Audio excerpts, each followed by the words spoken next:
Welcome in. How are we doing today? Boy, it is Monday, October 20th, 2025.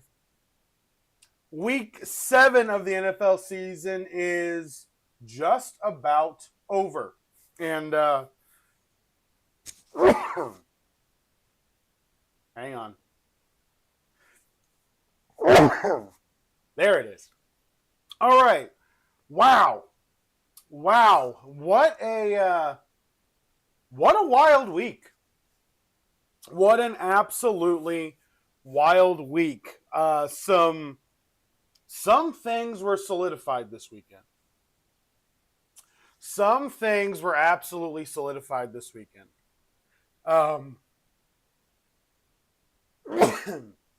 Okay. Whatever my kids did in my office during fall break, they need to fix it. They need to fix it. All right. So, yesterday, a day of blowouts, a day of very uncompetitive games, controversy, and I do believe yesterday was a tipping point for a lot of teams. So today, we're going to do our normal Monday podcast. But here's the thing. On Wednesday, so 2 weeks ago, we played Bet, Hold, or Fold. This past week, we played Fire, Water, or Ice for the head coaching candidates. And this week, it's all going to be about trade. I'm going to give you my top 10 trade targets this week. And we're going to play a game on Wednesday, though, that we're going to go with the Stars. And we're going to ask the question, legitimately, it's just going to be a question, is the Star enough? Is the Star enough to keep around amidst whatever is currently happening on the team? That's going to be the question. And the reality is, a lot of teams are going to have to really, really, really make that decision. Yesterday showed a couple of things. And we're going to start with my hometown team. We're going to start with the Colts, which I said should win this game, but it felt like a game they were going to end up dropping. They didn't, but their defense is an absolute sieve. Jonathan Taylor had 3 rushing touchdowns, but he only ran for 94 yards. So let's not... This is where the numbers can just get inflated.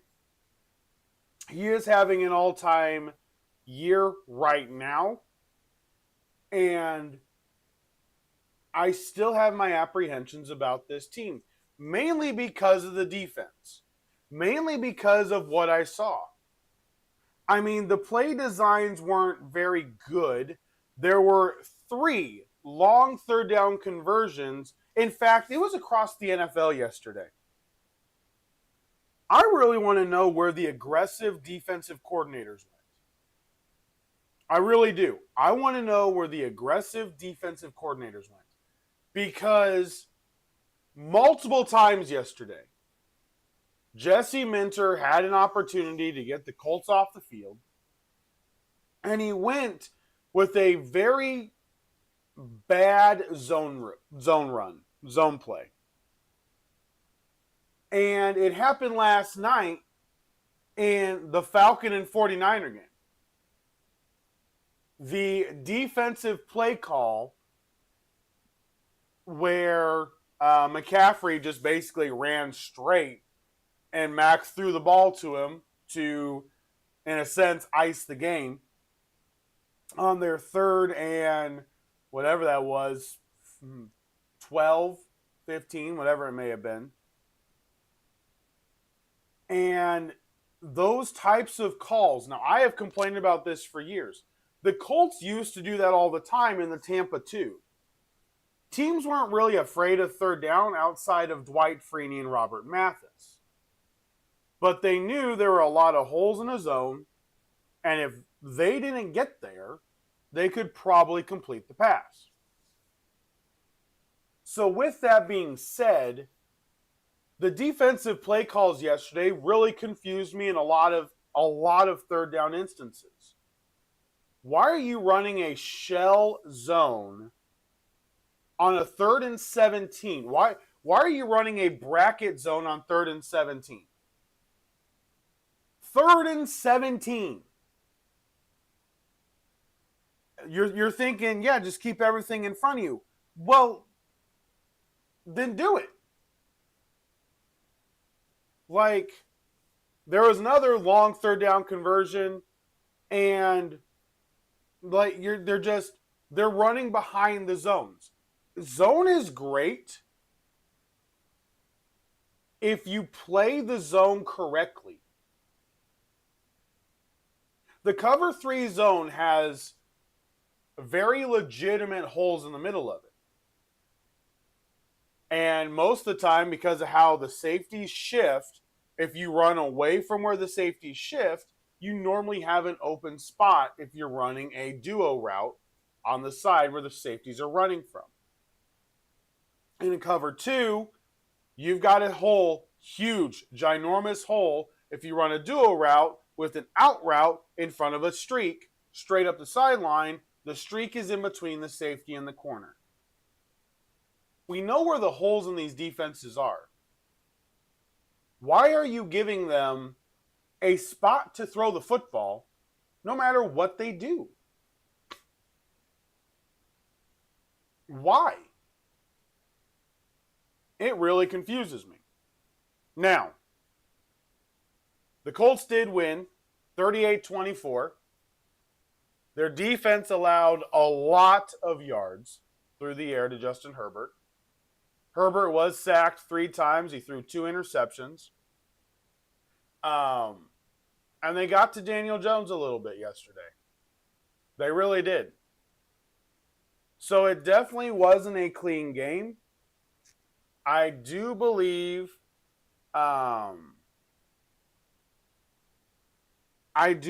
when they get to the stretch after the bye week,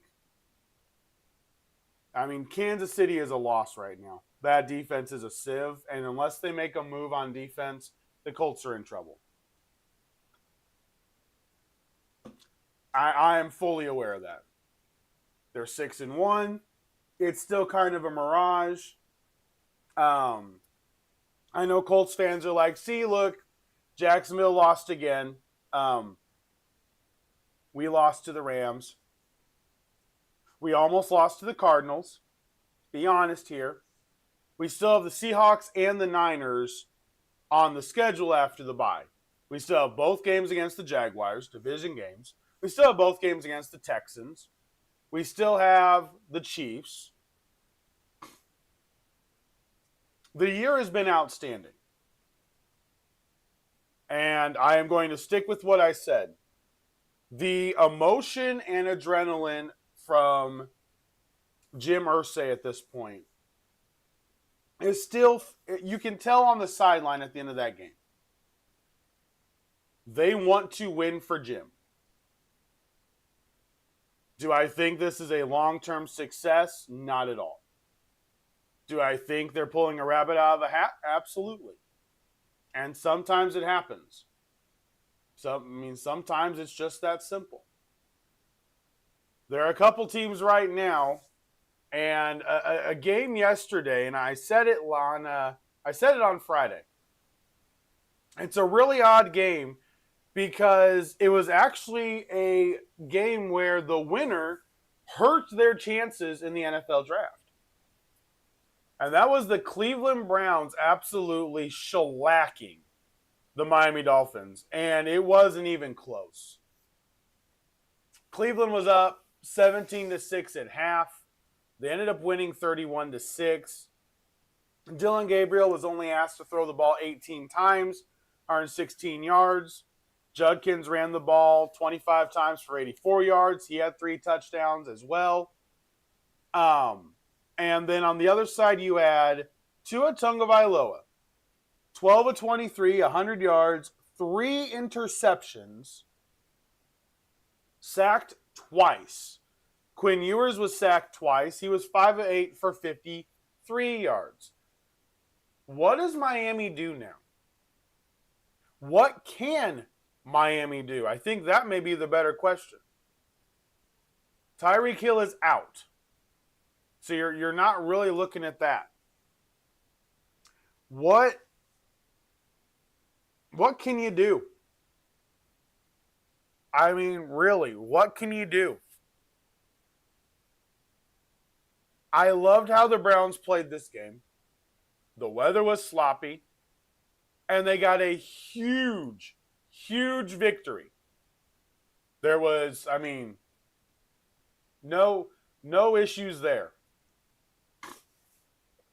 Then you had this other game. The Jets came out and probably played their most defensive-inspired game I have seen all year against the Carolina Panthers, who, don't look now, are 4-3. Don't look now. But Dave Canales has the Carolina Panthers sitting at 4-3. The Falcons losing to the Niners, and if Tampa Bay loses to the Lions tonight, the Panthers are legitimately in the middle of this thing. Okay? Yesterday, both defenses put on a clinic, and I want to be clear. The late hit on Justin Fields, I do not believe was a late hit. Justin Fields slid late. You cannot do that at some point. At some point, if you're going to be a running back and you're going to run and you're going to get past that first down, and then all of a sudden you're going to give yourself up, if the guy's already running full speed and is already launched towards you because he's going to take out your legs, be smarter. Don't put your head down where he's going to hit you. Quarterbacks think that the slide is going to protect him. Listen, I love the quarterbacks that slide and turn. I love the quarterbacks that slide and turn. They understand. Those quarterbacks understand I can still get hit because they understand they're still actually a football player. Justin Fields finally gets benched. Tyrod Taylor, unfortunately, didn't do much better. 6 sacks for the Carolina Panther defense. I mean, I can't believe it. 2 interceptions. 6 sacks for the Carolina Panther defense. Bryce Young did get injured yesterday. He was 15 of 25, 138 yards before he went down. But Andy Dalton came in, was 4 of 7, 60 yards. They had 2 sacks allowed. Xavier Leggetti had a big game yesterday, 11 targets. He caught the ball 9 times for 92 yards and a touchdown. Tedero McMillan had 3 catches for 33 yards on 5 targets. Chuba Hubbard didn't run the ball great. Dowdle didn't run outstanding. He still averaged 4.5 yards a carry. It was an ugly defensive game that the Jets still didn't win.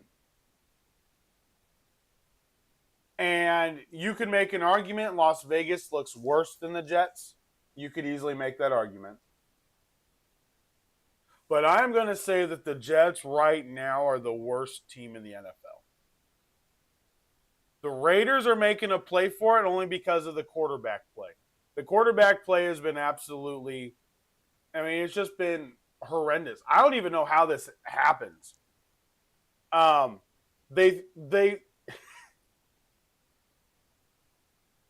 sorry. I saw this yesterday. And this is how bad it was. The Kansas City Chiefs had 30 first downs. 30. The Las Vegas Raiders had 3. The Las Vegas Raiders had 95 total yards.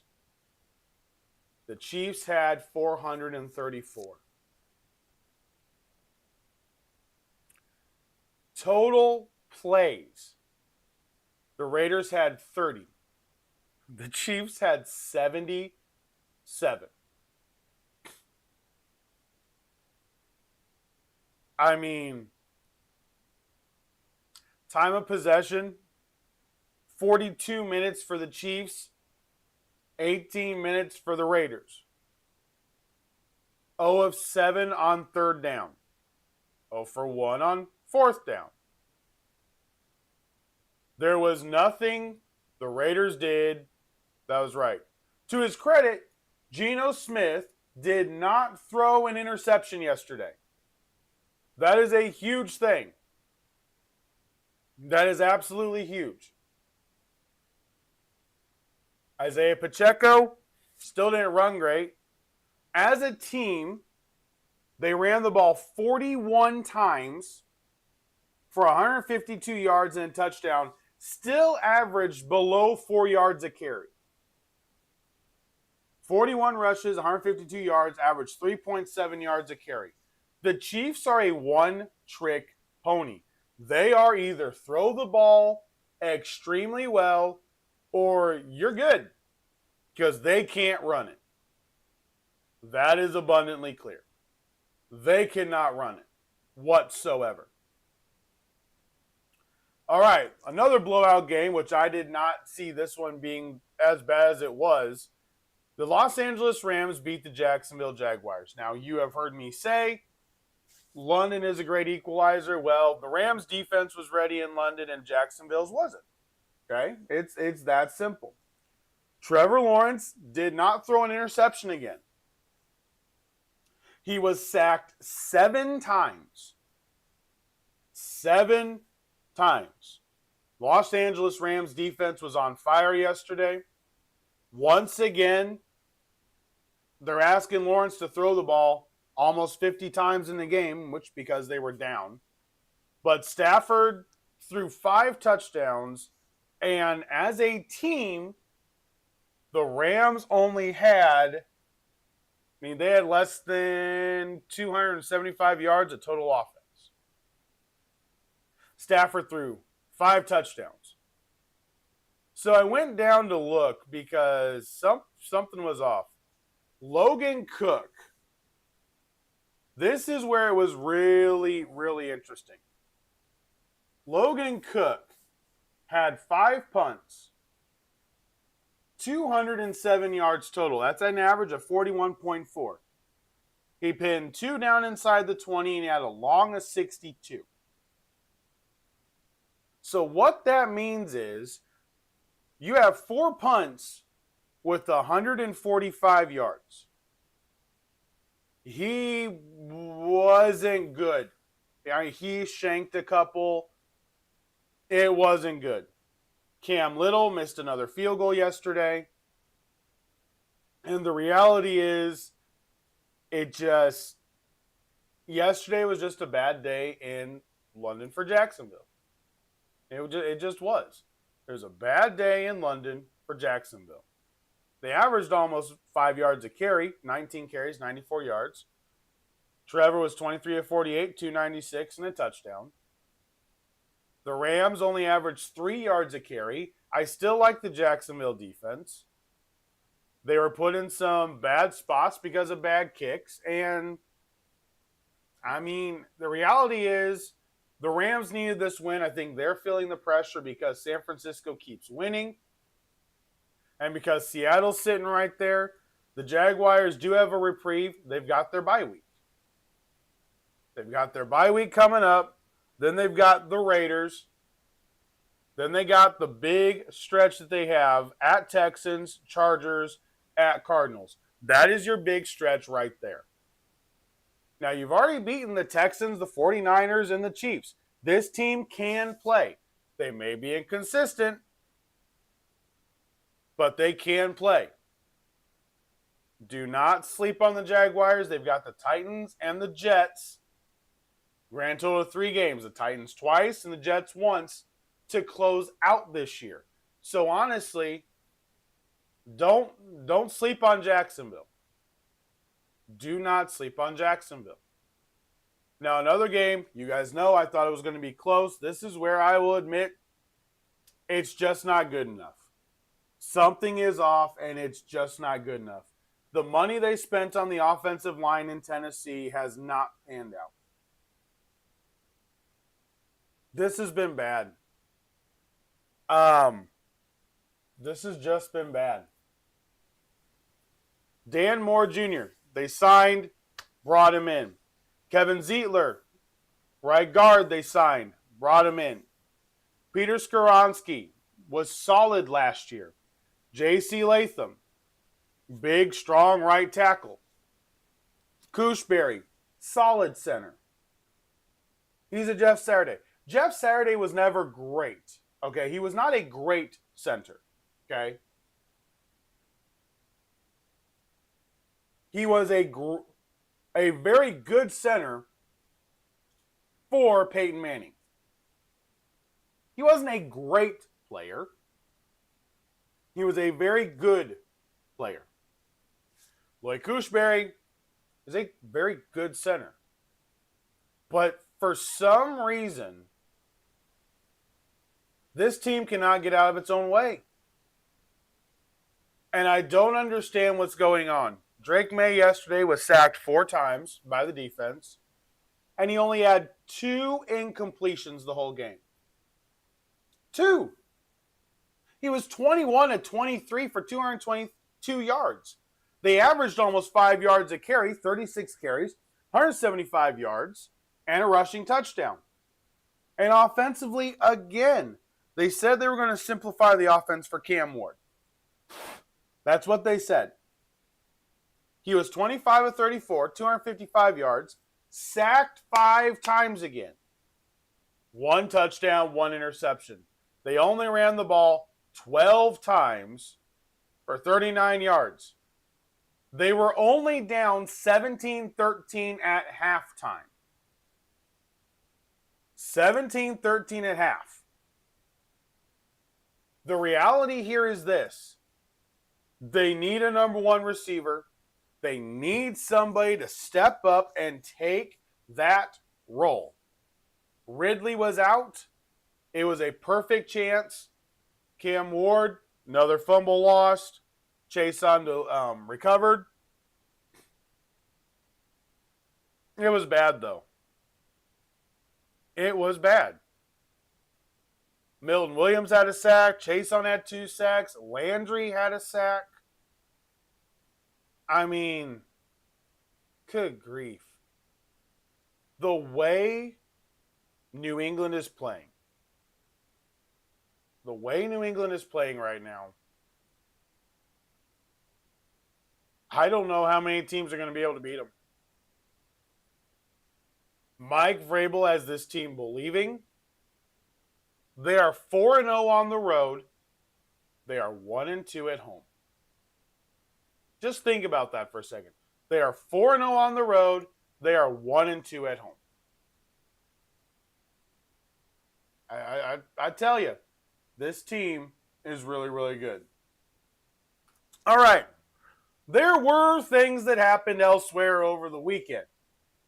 There were things that went down in other lands that have affected the rest of the world that's not an NFL football fan. And number 1 of that is the Dodgers took out the Milwaukee Brewers in a straight sweep. They got the brooms out, took them down 5-1 on Friday night to take the series 4-0. And this was bad. The Dodgers won 2-1, 5-1, 3-1, 5-1.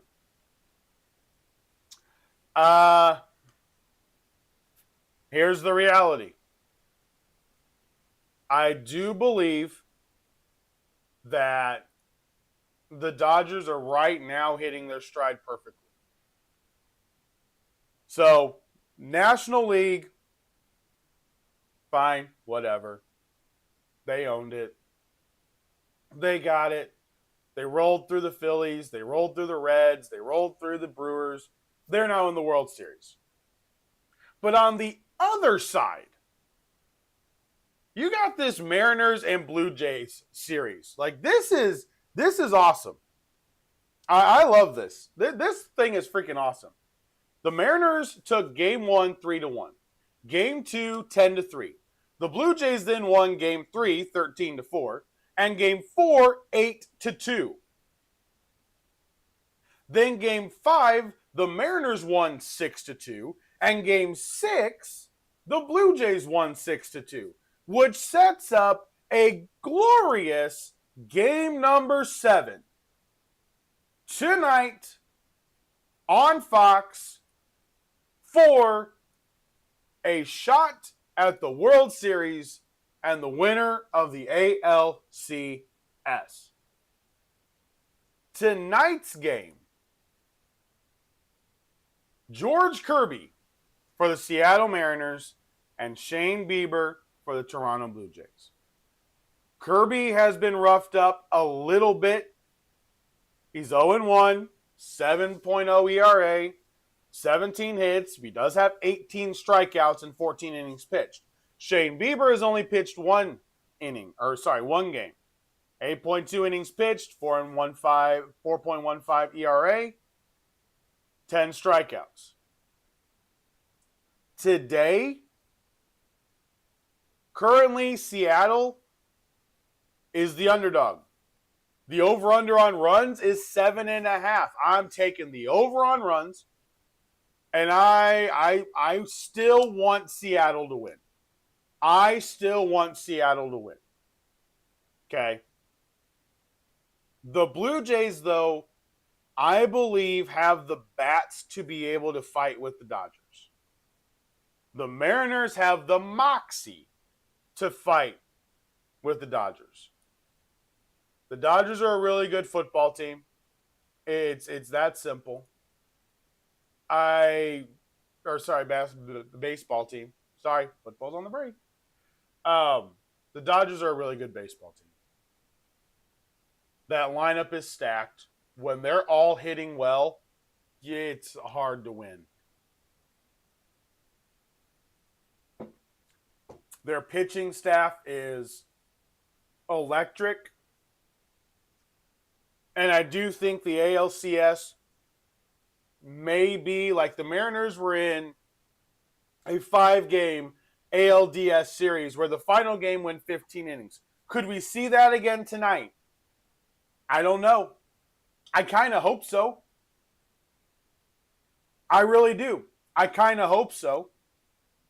Because it was a really, really fun game. Baseball has a chance to come back. The steroid era was needed to save baseball, and then everybody gets all holy and righteous about steroids. Do I like their use? No. Can I acknowledge that without the home run chase of 98, that baseball would have died even faster? Absolutely. It brought a huge amount of fans back. But then Barry Bonds ruined it. There has to be, the thing about that home run chase was, Griffey was a part of it for a long time, and then it was between Sosa and McGwire. That's how it works. Bonds never had anybody that was fighting him. So you single out, and Bonds messed it up. Competition, you can get things under the rug when there's competition. Do I like it? No. Does it happen in our government all the time? Yes. Does it happen in corporate operations all the time? Yes. Does it sometimes help save something? If a visualization is something that the consumer wants. Yes. But when you're the only one, you hurt baseball. And Barry Bonds hurt baseball in a way that he really will never be able to repay to baseball what he did to it. Him being the only one, him being so jacked and just the way that it was, the optics were definitely off, the amount of bulk that he had, and now how his body looks now. Like Mark McGwire did it. I do not believe it was in Oakland. You go back and look. It wasn't in Oakland. And for Bonds, it wasn't in Pittsburgh. But if you're going to do it to that level, you better be ready. You better be ready.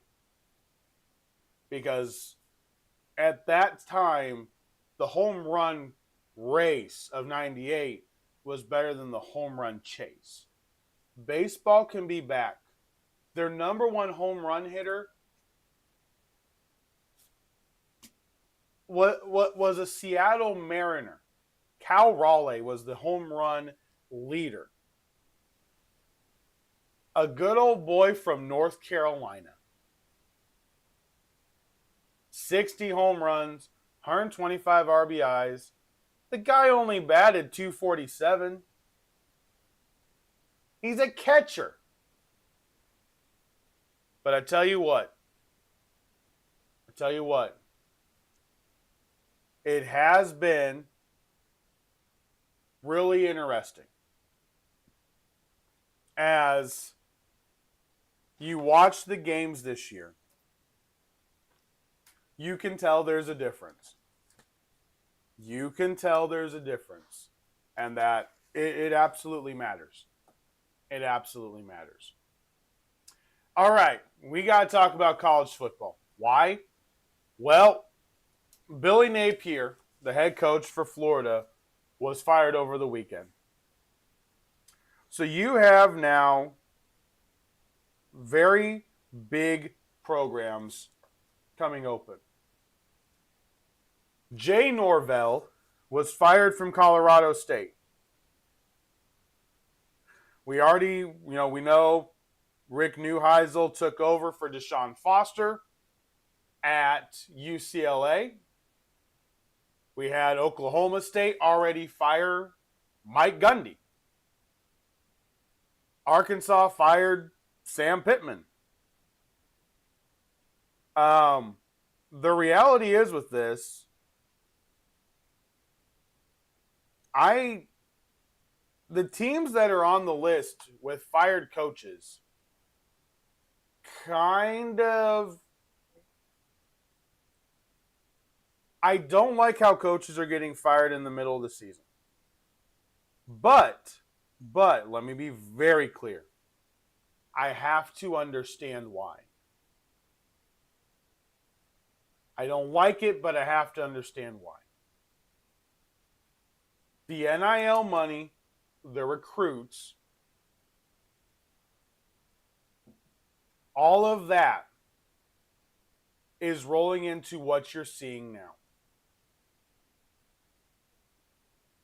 All of that is rolling into what you're seeing now.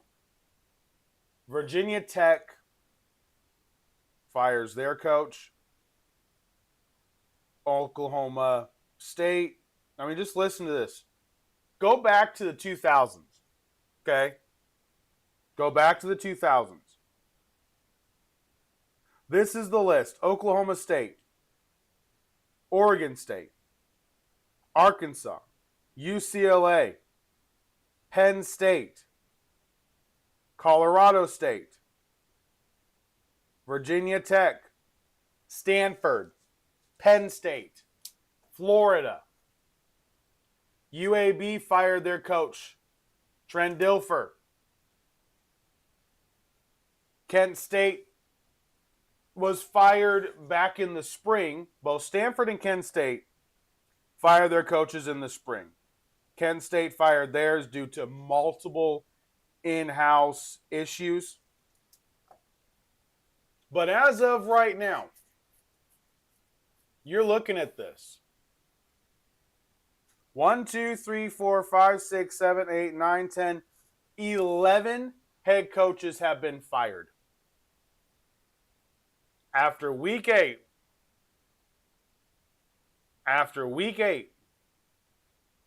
of the college football season. Now, let's talk about the college football. Let's talk about the fact that Jeff Brom, down in the wonderful land of Louisville, knocked off the Miami Hurricanes, giving my Indiana Hoosiers the number 2 ranking in the country. Damn right, boy. Damn right.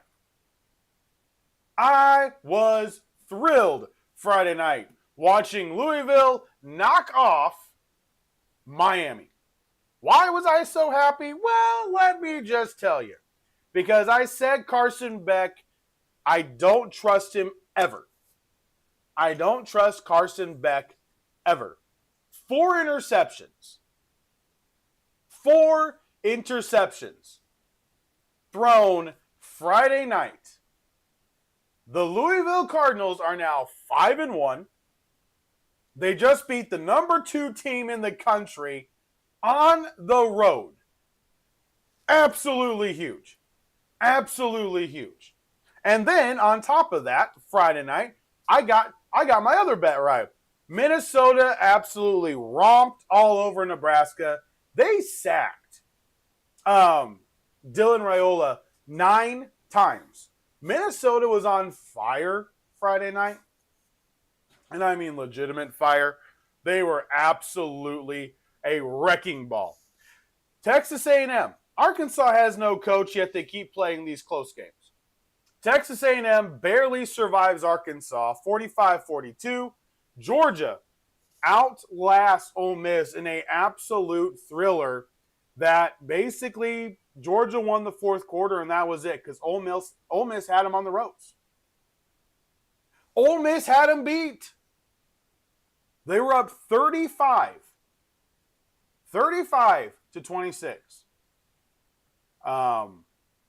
The Dogs scored 17 points in the 4th quarter and were up to a 43-25 victory this weekend. Alabama flexed a little bit of muscle on Tennessee. Stats-wise, all the stats leaders were Tennessee, but the game was Alabama's 37-20. Number 7, Texas Tech. The Big 12 is outstanding. If you're not watching Big 12 football, there's a problem. This year, the SEC is so close to each other that the games are really good. I don't think any of them are top-tier teams in college football.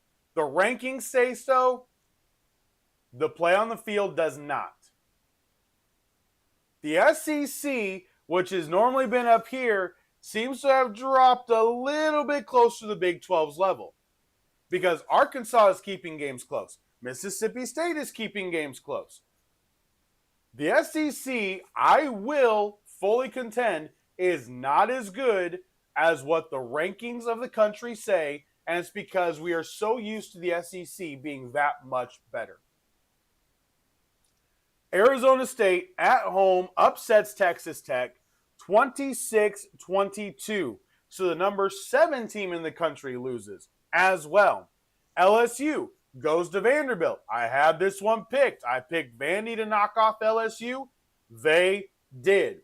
31-24. Vanderbilt is now 6-1, and their only loss is Alabama.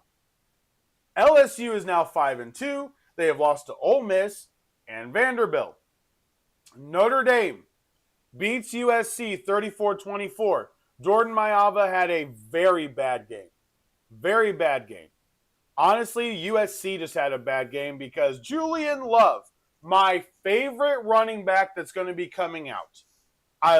Julian Love is going to be an absolute hit.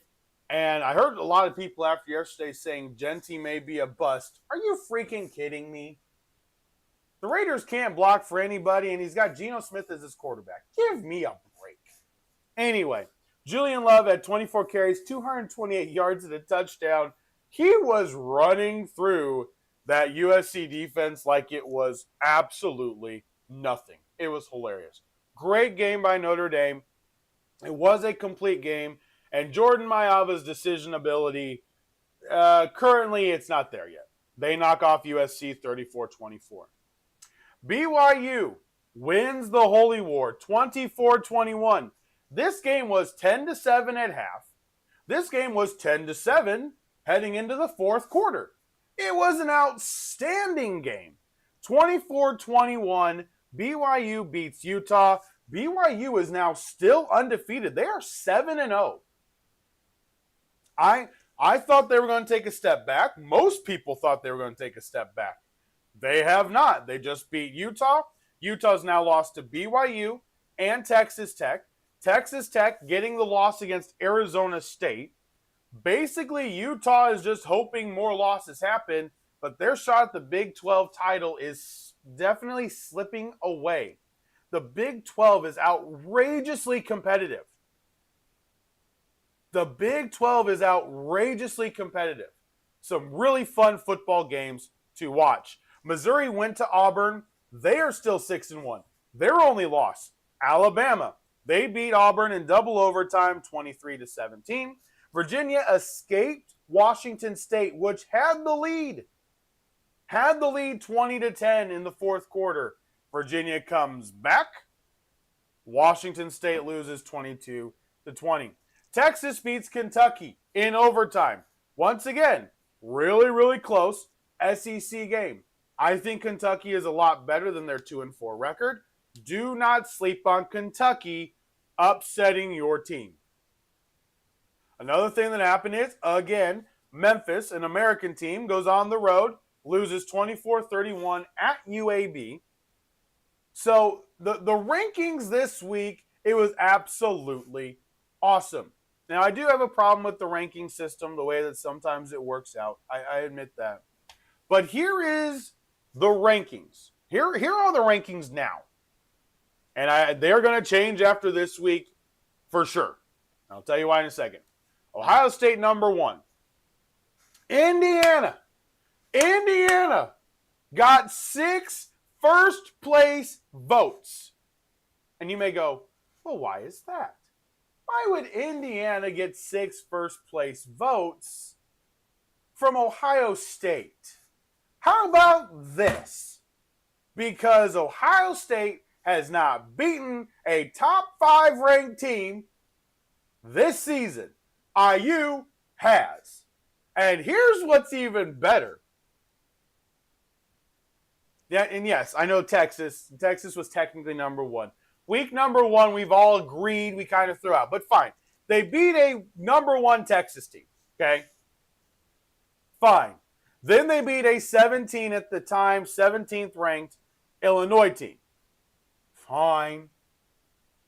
The Illinois game was at home. The Illinois game was on the road. And the Texas game was at home on week number 1. Okay? Wherein we smashed Illinois by 53 points at home. And then we beat Oregon on the road by 10 in a place where Ohio State struggles to win. In fact, most every team in college football struggles to win. And I am so freaking pumped. And yes, I am being a homer. If you're sitting there going, this take sounds a little bit homerish, oh, doggone right you are.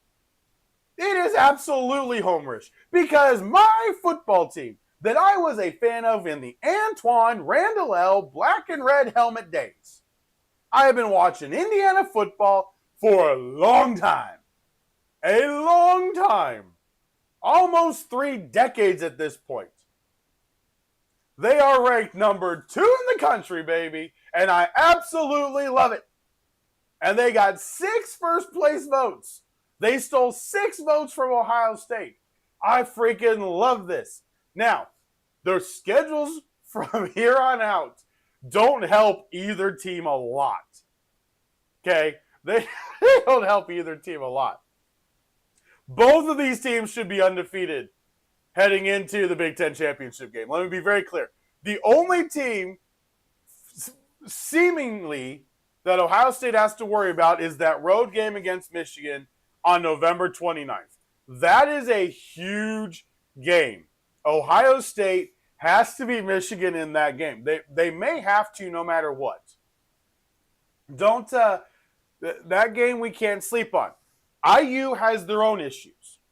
So we got UCLA this week, big noon kickoff, noon on Saturday. We're an undefeated number 2 ranked team in the country.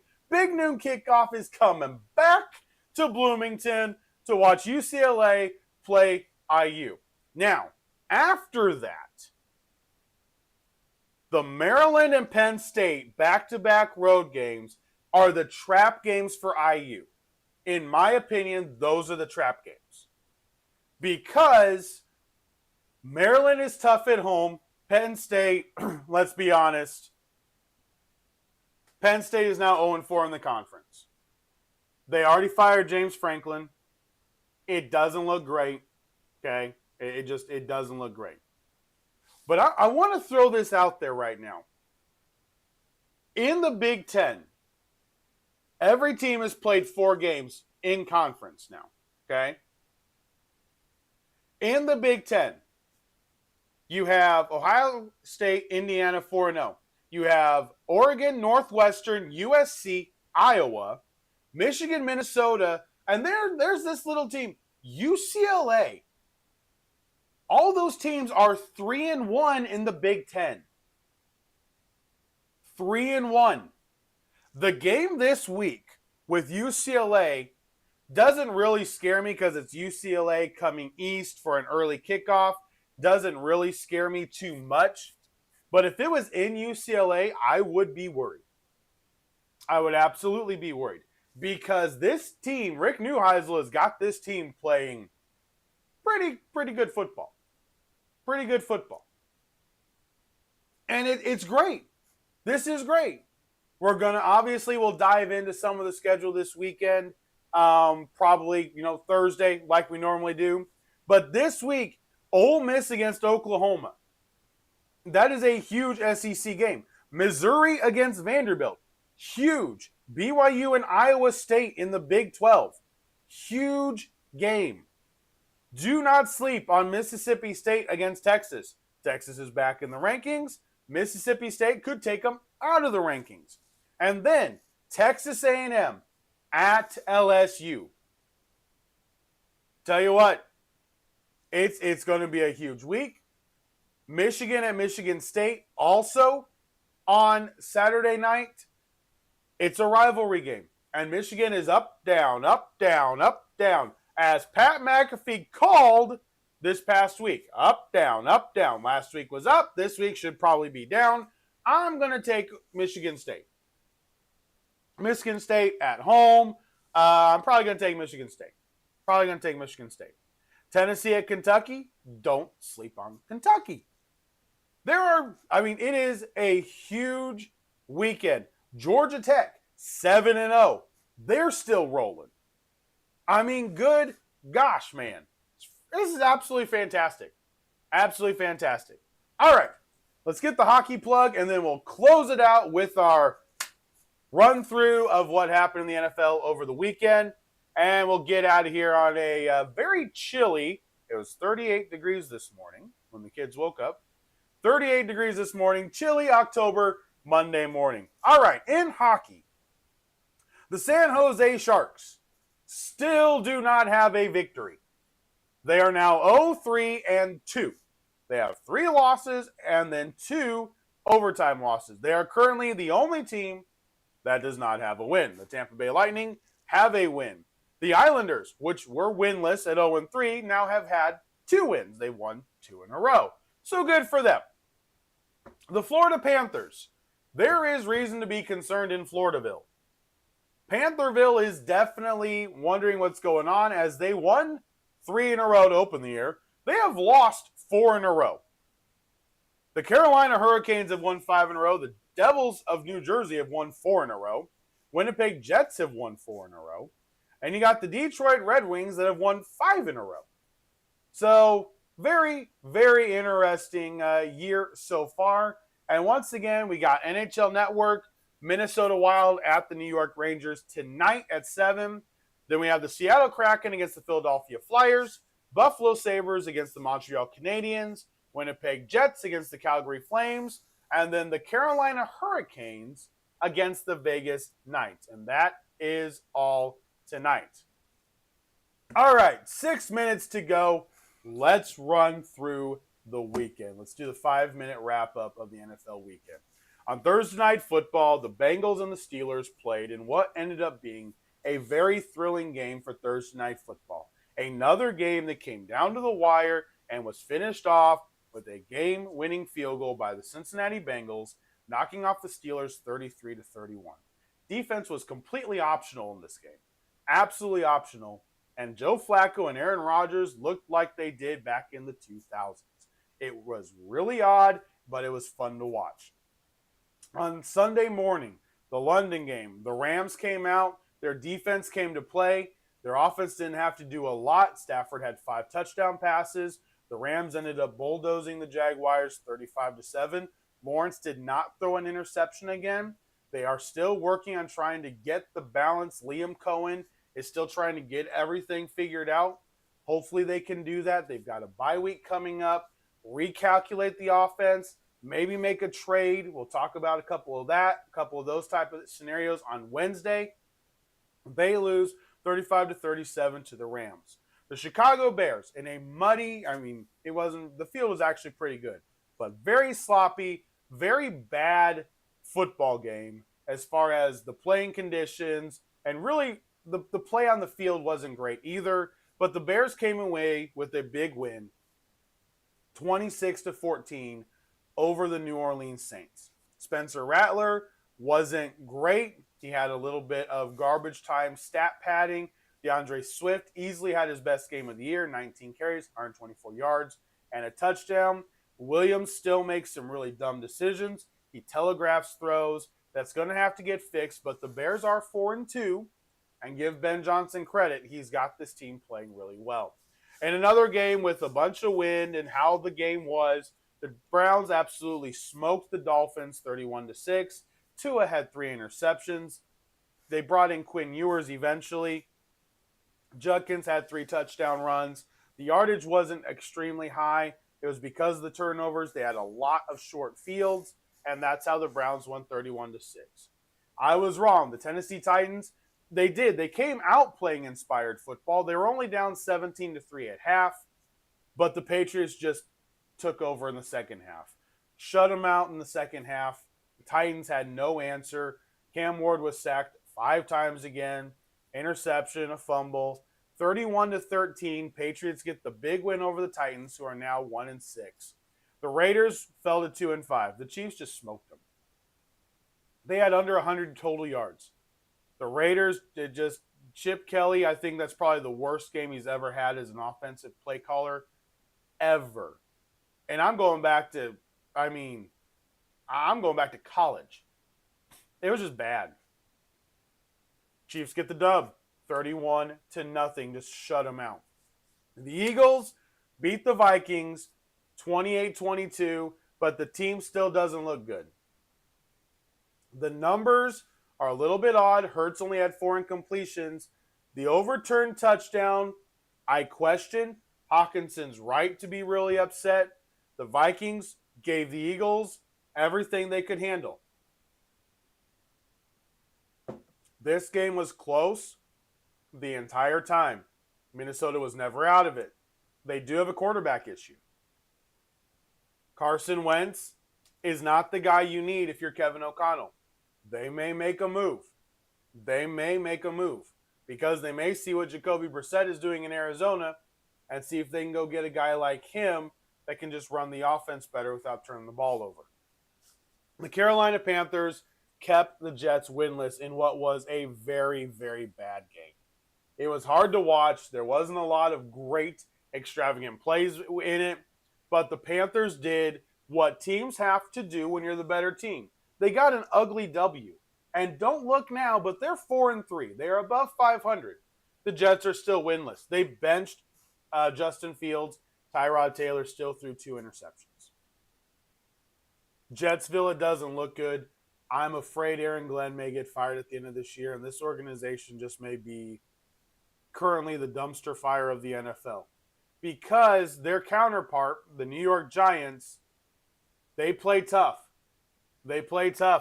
And they let a game slip away from them. The Broncos scored 33 points 33 points in the fourth quarter to beat the Giants 33-32. Yes, Dart had a really bad interception, but I mean, come on.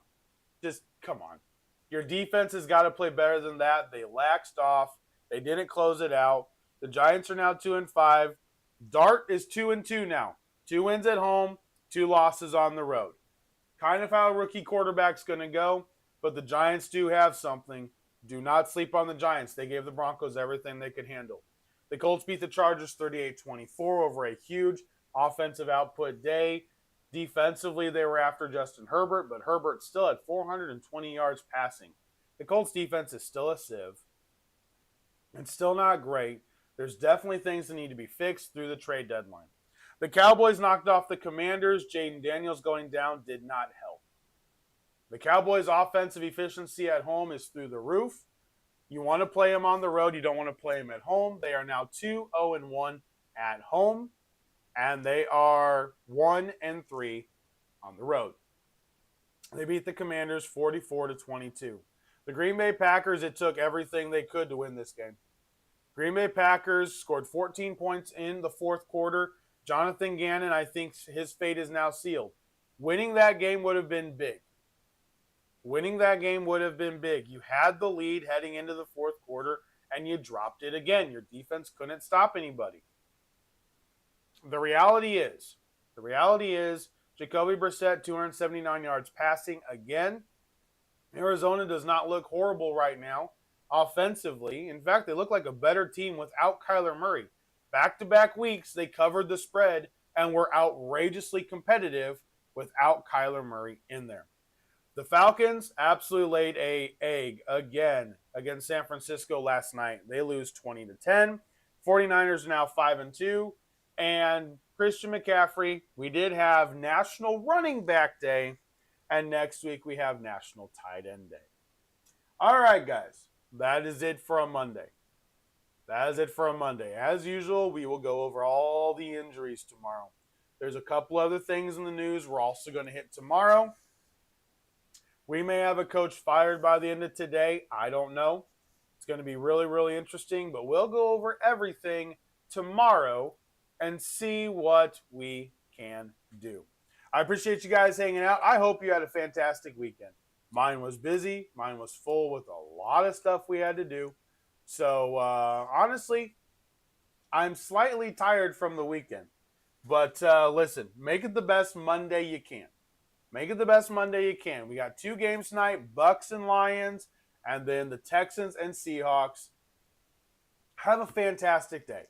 Make it the best day you can. Thank you so much for watching. Make sure to like, subscribe, share the podcast. As always, I deeply appreciate it. Until tomorrow, guys, let's take a 23-hour break. We'll be back tomorrow. Sports Talk with Hawk, and we'll talk about the injuries and the latest news and whoever is going to the World Series for the American League. Have a fantastic day. I will talk to you guys tomorrow. Hawk out.